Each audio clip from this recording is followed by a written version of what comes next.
So good morning guys और आपके crack exam channel में आप सभी का स्वागत है। तो आज की इस वीडियो में 21 जून के इंपॉर्टेंट करंट अफेयर्स को हम लोग कवर करेंगे। तो हमारा पहला प्रश्न है और ये पहला ही मोस्ट इंपॉर्टेंट लगा लेना, डेफिनेटली आपके एग्जाम में ये प्रश्न आएगा।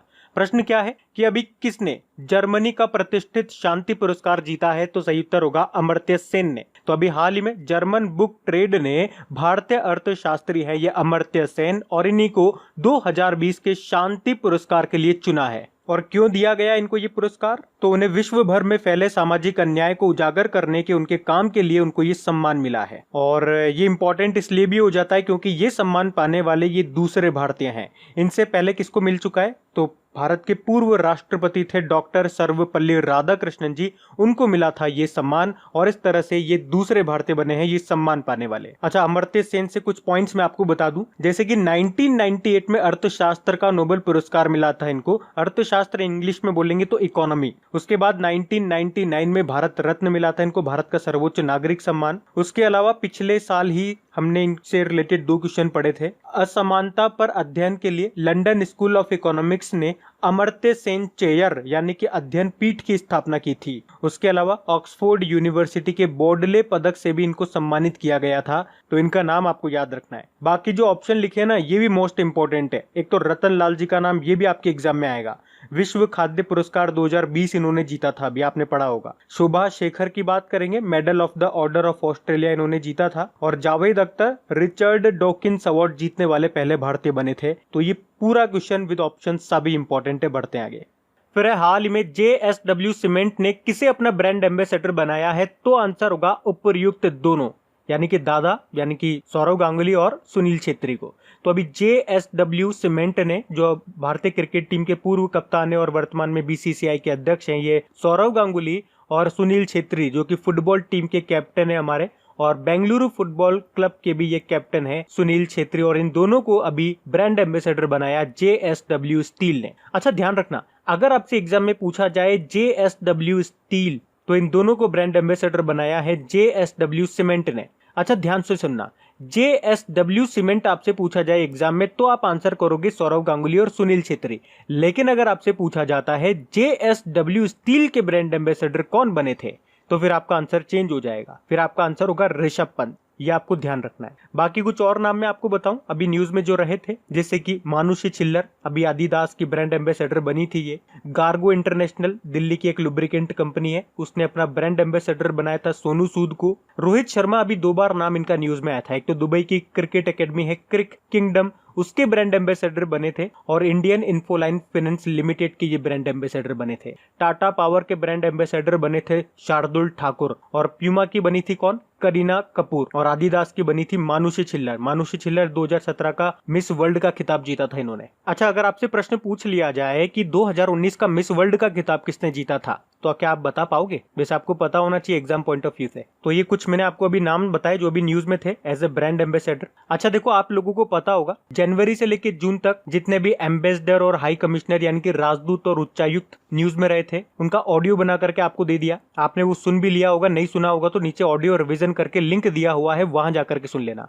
तो अब मैं ये सोच रहा हूं कि जनवरी से लेकर जून तक जितने भी ब्रांड एम्बेसडर बने थे, क्या उनका ऑडियो बना करके आपको दे दिया जाए? देखो, मैं आपको पहले ही बोल चुका हूं कि वीडियो बनाने में तो बहुत टाइम लग जाता है और उस कारण से चीजें डिले होती जाती है, और डिले होती होती वो कई बार छूट भी जाती है। लेकिन ऑडियो बनाने में इतना समय नहीं लगेगा, बस मुझे मटेरियल कलेक्ट करना है और ऑडियो बना करके आपको दे देना है, मुश्किल से 1 दिन, जिससे आप चीजों को क्विक रिवाइज कर सकोगे। और ऐसा नहीं है मैं वीडियो नहीं बनाऊंगा, मैंने आपसे बोला है पहले मैं आपको ऑडियो बना करके दे दूंगा, और जैसे मुझे समय मिलता जाएगा मैं आपको उसकी वीडियो भी बना के दे दूंगा, ताकि आपका दोनों तरह से बेनिफिट हो जाए। पहले ऑडियो सुन लो, फिर कुछ दिन बाद मैं आपको वीडियो बना करके भी दे दूंगा जैसे समय मिलता है। तो जब आप वीडियो देखोगे तो आपके अंदर एक कॉन्फिडेंस आएगा, क्योंकि वो चीजें आपने ऑडियो में सुन ली है, और उसके बाद आप क्विज लगा लोगे तो आपको सब चीजें बेहतर तरीके से याद हो जाएगी, एक फुल्ली कॉन्फिडेंट हो जाओगे आप। तो आप मुझे कमेंट बॉक्स में बताएं क्या ब्रांड एम्बेसडर का आपका ऑडियो चाहिए या नहीं चाहिए। हम बढ़ते आगे।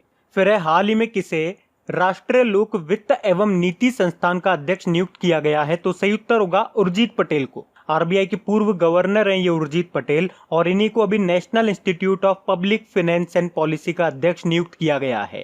ये एक इकोनॉमिक थिंक टैंक है भारत का। अच्छा, ये उर्जित पटेल किसका स्थान लेंगे? ये विजय केलकर का स्थान लेंगे। तो इनका नाम आपको याद रखना है। बाकी अनमोल नारंग, ये नाम बहुत इंपॉर्टेंट है, क्यों इंपॉर्टेंट है? क्योंकि अभी यूएस मिलिट्री एकेडमी से ग्रेजुएट होने वाली पहली सिख महिला बनी है ये। तो पहला नाम तो जहां पर भी आ जाए वो तो वैसे इंपॉर्टेंट हो गया। बाकी ब्रजेंद्र नवनीत अभी वर्ल्ड ट्रेड ऑर्गेनाइजेशन में भारतीय राजदूत बने। टी.एस. तिरुमूर्ति यूनाइटेड नेशन में भारत के स्थायी प्रतिनिधि परमानेंट रिप्रेजेंटेटिव बने हैं। ये नाम याद रखना, बढ़ते हैं आगे। फिर है हाल ही में विश्व शरणार्थी दिवस कब मनाया गया, यानी कि वर्ल्ड रिफ्यूजी डे। तो सही उत्तर होगा 20 जून को। यूनाइटेड नेशन मनाता है इसे हर साल 20 जून को वर्ल्ड रिफ्यूजी डे के रूप में। और इसे मनाने का उद्देश्य क्या है कि दुनिया को याद दिलाना कि शरणार्थी के साथ साथ हर कोई समाज के प्रति योगदान करने में सक्षम है। सबसे इंपॉर्टेंट रहेगी इसकी थीम बहुत इंपॉर्टेंट है।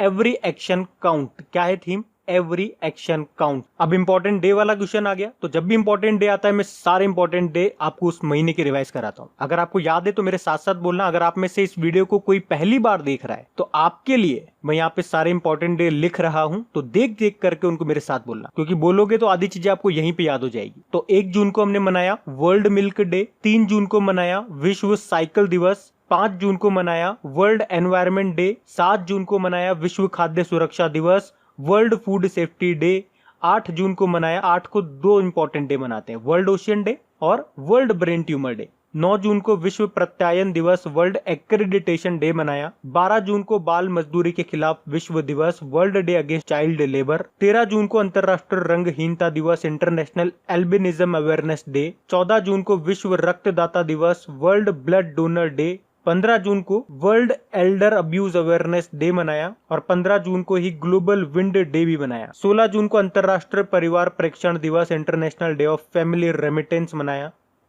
17 जून को विश्व मरुस्थलीकरण व सूखा रोकथाम दिवस, world day to combat desertification मनाया। फिर 18 जून को सस्टेनेबल गैस्ट्रोनॉमी डे मनाया। 19 जून को विश्व सिकल सेल दिवस मनाया और अब 20 जून को विश्व शरणार्थी दिवस मनाया। और इसकी थीम क्या है? Every action counts. तो ये सारे इंपॉर्टेंट डेज आपको ऐसे याद रखने हैं। पढ़ते हैं आगे। और गाइज, अगर वीडियोस आपको अच्छे लग रहे हैं, मेरी मेहनत अच्छी लग रही है और ये वाकई अगर आपके लिए हेल्पफुल है, तो प्लीज वीडियो को शेयर जरूर किया कीजिए। अगर इन वीडियोस से आपकी हेल्प होती है तो आप लोग मेरी हेल्प जरूर करें इन वीडियोस को लाइक और शेयर करके, ताकि इन वीडियोस को कंटिन्यू रखने में मुझे भी आपका सपोर्ट मिल सके। तो प्लीज इसे लाइक और शेयर जरूर करना। और अगर आप में से कोई इस वीडियो को फर्स्ट टाइम देख रहा है तो इस चैनल को आप सब्सक्राइब कर लीजिए और सब्सक्राइब करने के बाद में पास में जो बेल आइकन आएगा उसे आप दबाना बिल्कुल मत भूलिएगा, क्योंकि आपको वीडियोस के नोटिफिकेशन तभी मिलेंगे जब आप बेल आइकन को प्रेस करोगे। और गाइज, अगर आप अपनी क्रेक एग्जाम एप्लीकेशन में क्विज वगैरह सॉल्व करते हैं और उससे अगर आपको हेल्प मिलती है तो एक छोटी सी हेल्प आप मेरी कर सकते हैं। वहां पे अगर कोई एडवर्टीजमेंट आपको दिखता है तो प्लीज उस पर एक बार आप क्लिक जरूर कर दिया करें। तो इसके रिजल्ट में उस एप्लीकेशन को और बेहतरीन बनाने में मुझे थोड़ा सपोर्ट भी मिल जाएगा। तो चलिए अभी बढ़ते हैं आगे। फिर है हाल ही में किसने ऑफलाइन ई-केवाईसी सेवा शुरू की है? तो आंसर होगा टाटा AIA लाइफ इंश्योरेंस ने।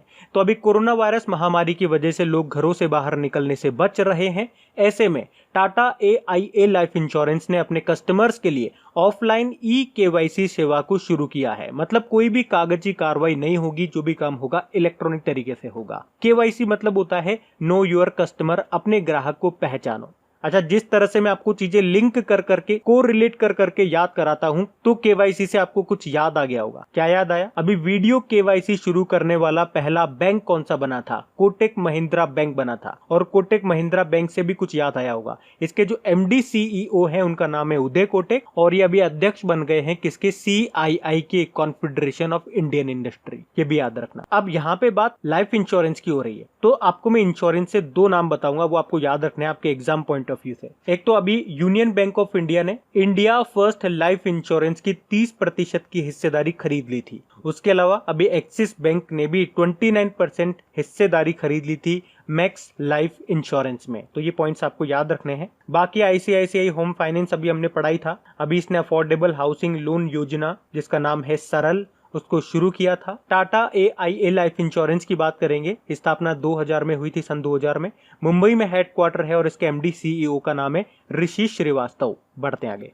फिर है हाल ही में खदान व कोयला मंत्री ने किस नाम से एक पोर्टल लॉन्च किया है? तो आंसर होगा सत्यभामा। अच्छा, यहाँ पे सत्यभामा का मतलब क्या है? साइंस एंड टेक्नोलॉजी योजना फॉर आत्मनिर्भर भारत इन माइनिंग एडवांसमेंट। अच्छा, हमारे कोयला मंत्री कौन है? प्रहलाद जोशी है, और उन्होंने ही इस पोर्टल को लॉन्च किया है। अच्छा, इस पोर्टल का उद्देश्य क्या है? तो खनन और खनिज क्षेत्र में अनुसंधान और विकास, यानी कि रिसर्च एंड डेवलपमेंट को बढ़ावा देना। ताकि आगे चल करके ये आत्मनिर्भर भारत बनने में हमारी मदद करे। अच्छा, कोयला मंत्री क्या नाम बताया मैंने? प्रहलाद जोशी। इनका निर्वाचन क्षेत्र कॉन्स्टिट्यूएंसी है धारवाड़, कर्नाटक। अच्छा, अब ध्यान से सुनो, इसी क्वेश्चन में आपको एक और नया क्वेश्चन बता रहा हूं, इसी से मिलता जुलता। अभी प्रधानमंत्री नरेंद्र मोदी जी ने 41 यानी कि 41 कोयला खदानों की नीलामी की प्रक्रिया को लॉन्च कर दिया है। और कोयले से आपको याद आना चाहिए, अभी नॉर्दर्न कोलफील्ड लिमिटेड इन्होंने अपना रिसर्च एंड डेवलपमेंट सेंटर बनाया है, जिसका नाम क्या रखा है? सरस रखा है। ध्यान से सुनना, सरस नाम रखा है। सरस को सरल से कंफ्यूज मत कर देना। सरल अभी पीछे वाले क्वेश्चन में शायद हम लोगों ने पढ़ा था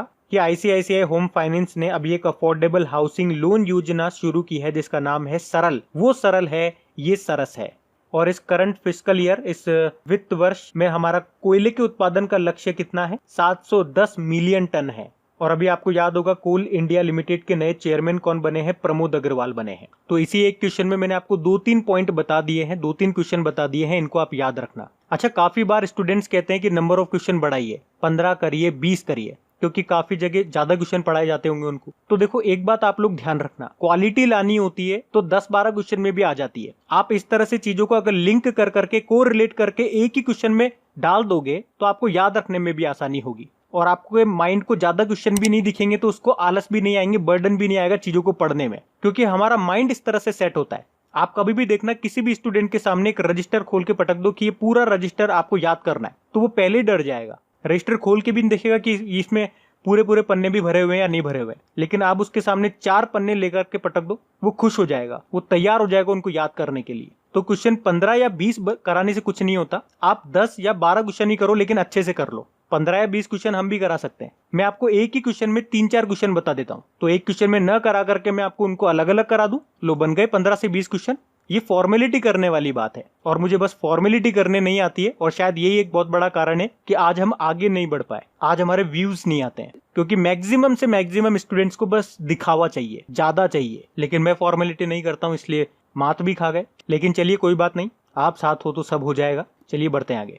फिर हाल ही में आवास व शहरी मामलों के मंत्रालय ने प्रधानमंत्री स्ट्रीट वेंडर आत्मनिर्भर निधि योजना के लिए किसके साथ समझौता किया है? तो आंसर होगा सिडबी के साथ। अच्छा, ये प्रधानमंत्री स्वनिधि योजना, इसके बारे में तो आप जानते हो ना। तो इसमें क्या होगा? तो इसमें जो आपके स्ट्रीट वेंडर्स हैं, स्ट्रीट वेंडर्स मतलब जो सड़क के किनारे छोटी छोटी दुकान लगाते हैं, ठेले वगैरह लगाते हैं, उन लोगों के लिए है योजना। इसमें उन लोगों को 10,000 रुपए तक का लोन दिया जाएगा ताकि वो अपना काम फिर से शुरू कर सकें। और इसी के लिए अभी सिडबी के साथ समझौता किया गया है ताकि इस योजना के तहत स्ट्रीट वेंडर्स को लोन प्रोवाइड किया जा सके। अच्छा, हमारे आवास व शहरी मामलों के मंत्री कौन है? हरदीप सिंह पुरी है। सिडबी की बात कर ले तो सिडबी की स्थापना 1990 में हुई थी, हेडक्वार्टर लखनऊ यूपी में है। इसके अध्यक्ष है मोहम्मद मुस्तफा। और सिडबी से आपको कुछ याद आना चाहिए, अभी इसके नए डायरेक्टर बने थे, 2-3 दिन पहले ही पढ़ा हमने, देवेंद्र कुमार सिंह।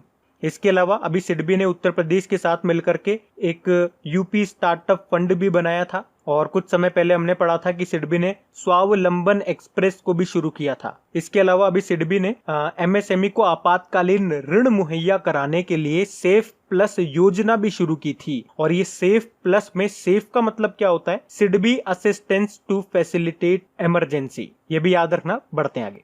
फिर है हाल ही में BMW ग्रुप इंडिया के अध्यक्ष के रूप में किसे नियुक्त किया गया है? तो आंसर होगा विक्रम पावह को। तो अभी विक्रम पावह को BMW इंडिया के प्रेसिडेंट के रूप में नियुक्त किया गया है। साथ में ये BMW ग्रुप ऑस्ट्रेलिया और न्यूजीलैंड के CEO के पद पर भी बने रहेंगे। अच्छा, BMW ग्रुप इंडिया से आपको एक पॉइंट याद आया होगा, कुछ समय पहले हम लोगों ने पढ़ा था BMW ग्रुप इंडिया के प्रेसिडेंट और CEO जो रुद्र तेज सिंह थे, उनका निधन हो गया था और उनकी जगह खाली हो गई। तो अब परमानेंट ये बन गए हैं विक्रम पावह, BMW ग्रुप इंडिया के प्रेसिडेंट। अच्छा, ये BMW ये किस देश की कंपनी है? ये जर्मन की कंपनी है। और इसी तरह से अगर मैं आपसे पूछूं ओडी ये भी आपकी जर्मनी की कंपनी है। फेरारी इटली की है। बाकी संदीप प्रधान की बात करेंगे, स्पोर्ट्स अथॉरिटी ऑफ इंडिया के अध्यक्ष हैं और अभी इनका कार्यकाल 2 साल के लिए बढ़ा दिया गया था, इसलिए इनका नाम न्यूज में था। और Dilip Oman steel authority of India के ये अध्यक्ष बने थे। गोविंद राजुलू चिंटला आप जानते ही हो, नाबार्ड के अध्यक्ष बने ये। बढ़ते हैं आगे।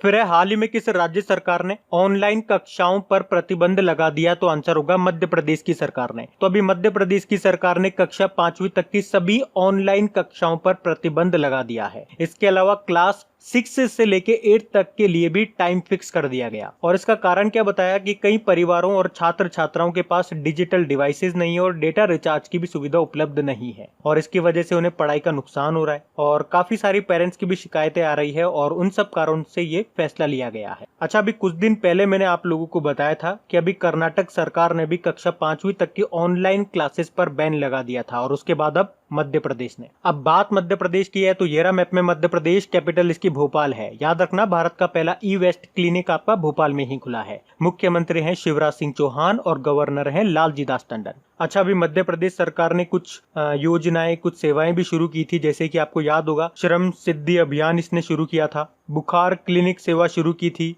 एक दीदी वाहन सेवा भी इन्होंने शुरू की थी। उसके अलावा रोजगार सेतु योजना शुरू की थी और FIR आपके द्वार योजना शुरू की थी। इसके अलावा मध्य प्रदेश की पुलिस कर्मियों को कर्मवीर पदक से सम्मानित किया जाएगा, ऐसा घोषणा हुई थी। उसके अलावा चरण पादुका पहल शुरू की थी। मुख्यमंत्री जन कल्याण संबल योजना शुरू की थी। इसके अलावा एक पॉइंट हमने पढ़ा था कि सबसे ज्यादा बाघ यानी कि टाइगर 2012 से लेके 2019 तक कहां पे मारे गए थे?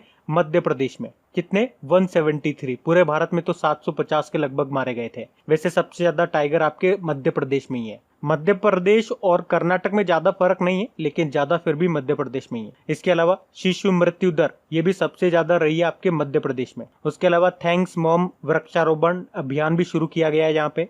एवरीबॉडी विल गेट एम्प्लॉयमेंट योजना भी शुरू की थी। संजीवनी वाहन योजना भी शुरू की थी। उसके अलावा कोविड-19 योद्धा कल्याण योजना भी शुरू की थी। एक जीवन अमृत योजना और जीवन शक्ति योजना भी यहीं पे शुरू हुई थी।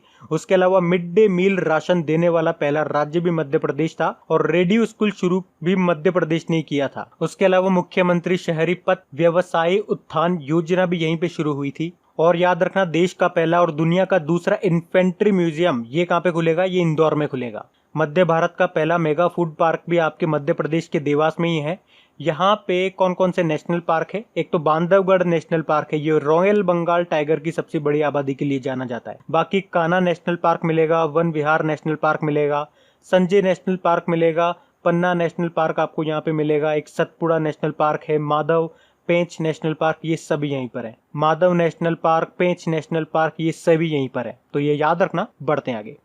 फिर है, कौन सा देश भारत को कोरोना और अम्फान चक्रवात से लड़ने के लिए 200 मिलियन यूरो देगा? तो आंसर होगा फ्रांस। तो कोरोना संक्रमण की महामारी और अम्फान चक्रवात आया था, तो उससे निपटने के लिए फ्रांस भारत को 200 मिलियन यूरो का कर्ज देगा। अच्छा, अम्फान नाम का जो ये तूफान आया था, चक्रवात आया था, जिसने पश्चिम बंगाल और उड़ीसा में काफी तबाही मचाई थी, तब केंद्र सरकार ने उड़ीसा को तो 500 करोड़ और पश्चिम बंगाल को 1000 करोड़ रुपए की सहायता देने की घोषणा की थी। यानी कि दोनों को मिलाकर के 1000 और 500 1500 करोड़ रुपए। और फ्रांस कितने रुपए की सहायता देगा? 200 मिलियन यूरो। अगर इसे करोड़ में कन्वर्ट करोगे, करोड़ रुपए में, तो 1700 करोड़ के आसपास का ये बैठेगा। अच्छा, ये जो अम्फान नाम का तूफान है, इससे आप एक पॉइंट याद रखना, किस देश ने ये अम्फान नाम दिया था? तो थाईलैंड ने। और इसके बाद जो निसर्ग नाम का तूफान आया था, अरब सागर से जो उठा था, गुजरात की तरफ आया था, इसका नाम किसने दिया था? बांग्लादेश ने दिया था। अच्छा, अब यहाँ पे एक और क्वेश्चन मैं आपको बताता हूँ, ध्यान से सुनना। अभी एशियन इंफ्रास्ट्रक्चर इन्वेस्टमेंट बैंक ने भी भारत को कोविड-19 के खिलाफ लड़ने में सहायता करने के लिए $750 मिलियन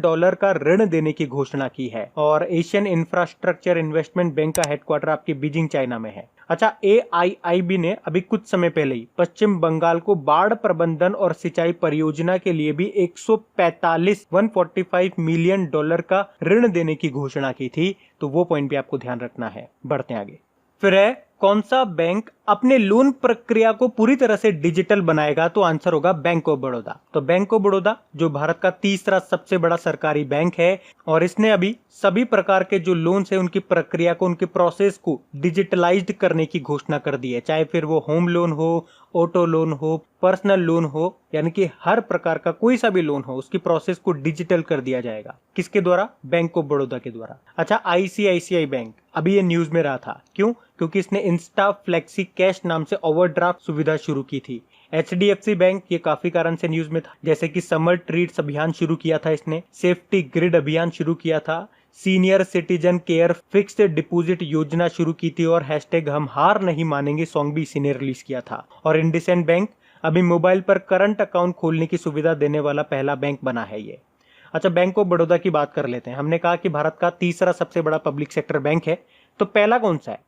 पहला एसबीआई है, दूसरा है पंजाब नेशनल बैंक और तीसरा है ये वाला। और अभी आपको याद भी होगा, विजया बैंक और देना बैंक का विलय हो गया है बैंक ऑफ बड़ौदा में, और ये विलय अभी 1 अप्रैल 2020 से लागू भी हो गया है। इसका हेडक्वार्टर बड़ोदरा गुजरात में है और इसके चेयरमैन है हसमुख अधिया। एमडी सीईओ कौन है? संजीव चड्डा है। अच्छा, बैंक ऑफ बड़ौदा की टैगलाइन क्या है? इसकी टैगलाइन है इंडियाज इंटरनेशनल बैंक। ये भी याद रखो, कम से कम वो बैंक जो आपके न्यूज में चल रहे हैं उनकी टैगलाइन आप याद रख लिया करो। बढ़ते हैं आगे।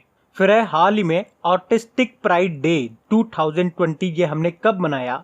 तो आंसर होगा 18 जून को। ये 18 जून को हमारा रह गया था। वैसे 18 जून को हमने पढ़ा था कि सस्टेनेबल गैस्ट्रोनॉमी डे हमने मनाया था। उसके अलावा 18 जून को ये भी मनाते हैं ऑटिस्टिक प्राइड डे। देखो, जो ऑटिज्म होता है ये एक तरह का मानसिक रोग होता है। इसमें मस्तिष्क का विकास, उसका डेवलपमेंट नहीं हो पाता है सही से। तो इसमें जो ऑटिज्म से ग्रसित जो व्यक्ति होता है वो अपने में ही खोए रहते हैं, अपने आप में ही खोए रहते हैं, दुनियादारी से मतलब नहीं होता है उन्हें। तो ये डे इसीलिए मनाया जाता है कि जिन्हें ऑटिज्म है वो भी अपने आप को किसी से कम न समझे। और इसी तरह से आपको याद होगा, अप्रैल के महीने में वर्ल्ड ऑटिज्म अवेयरनेस डे हम लोगों ने मनाया था 2 अप्रैल को, जिसकी थीम क्या थी? The transition to adulthood. और ये हम मना रहे हैं ऑटिज्म प्राइड डे 18 जून को। तो दोनों आपको याद रखने हैं। इसके अलावा वैसे आपको बता दूं कि 18 जून को ही मणिपुर में भी 19वां महान जून विद्रोह दिवस भी मनाया गया। तो अब बात करेंगे कल के वीडियो में पूछे गए प्रश्न के उत्तर की। तो कल के वीडियो में आपसे पूछा गया था कि 75th United nation general assembly का अध्यक्ष किसे चुना गया है? तो सही उत्तर था ऑप्शन है वोल्कान बोजगीर को। टर्की से है ये। आप सभी ने प्रश्न का बिल्कुल सही उत्तर दिया है। और गाइज, अगर वीडियो को अभी तक आपने लाइक शेयर नहीं किया है, इसे लाइक शेयर करना भूल गए हैं तो प्लीज एक लाइक जरूर दीजिएगा इस वीडियो को, और शेयर करना मत भूलना। तो गाइज, इन सभी क्वेश्चंस का क्विज बना करके मैंने एप्लीकेशन पे अपलोड कर दिया है। तो अगर आपने वीडियो बिल्कुल ध्यान से देख लिया है तो वहां जाइए और इन सभी क्वेश्चंस का आप प्रैक्टिस लगा लीजिए, ताकि ये सारे क्वेश्चंस आपको अच्छी तरीके से याद हो जाए। और जो नए स्टूडेंट इसे पहली बार देख रहे हैं, आपको बता दूं कि क्विज में अब रैंकिंग फीचर भी ऐड हो चुका है। तो अगर आप कम समय में ज्यादा से ज्यादा क्वेश्चन राइट करते हो तो आपका नाम आपके फोटो के साथ टॉप 10 स्टूडेंट्स में आपको दिखाई देगा। आपको ही नहीं, जितने भी लोग क्विज लगाएंगे उन सबको दिखाई देगा कुछ इस तरीके से, ताकि आपको भी एक अंदर से मोटिवेशन मिल सके कि आपको भी यहां तक पहुंचना है, ताकि सब लोग आपको टॉप 10 में देख सके। और वैसे भी आप तो आपके इन करंट अफेयर्स का रिवीजन करवाने के लिए मैं इसका ऑडियो भी तैयार कर रहा हूं। तो दिन में 4 से 5 मिनट निकाल करके वो आप ऑडियो सुन लीजिए, ताकि आपका इन करंट अफेयर्स का फिर से रिवीजन हो जाए। क्योंकि आपको पता है चीजों को पढ़ना इंपॉर्टेंट है, लेकिन समय समय पर उनका रिवीजन करना बहुत ज्यादा जरूरी है। रिवीजन नहीं करोगे तो वो सारी चीजें आप भूल जाओगे। तो आप ही के लिए मैं इसका रिवीजन ऑडियो तैयार कर रहा हूँ। तो उस ऑडियो का लिंक मैंने नीचे डिस्क्रिप्शन में दे दिया है, वहां जाकर के आप मुझे फॉलो कर लीजिए। और फॉलो करने के बाद में पास में जो बेल आइकन आएगा आप उसे जरूर दबा लेना, ताकि जब भी मैं ऑडियो अपलोड करूं उसका नोटिफिकेशन आपको मिल सके। और एप्लीकेशन अगर अभी तक आपने डाउनलोड नहीं किए तो उसका लिंक भी आपको नीचे मिल जाएगा। वहीं पे आपको क्विज, वीडियो, पीडीएफ सब मिल जाएंगे। तो इस प्रश्न का उत्तर आता है तो कमेंट बॉक्स में जरूर टाइप करिए। चलिए अब मिलते हैं करंट अफेयर्स के रिवीजन वीडियो में। Thank you guys.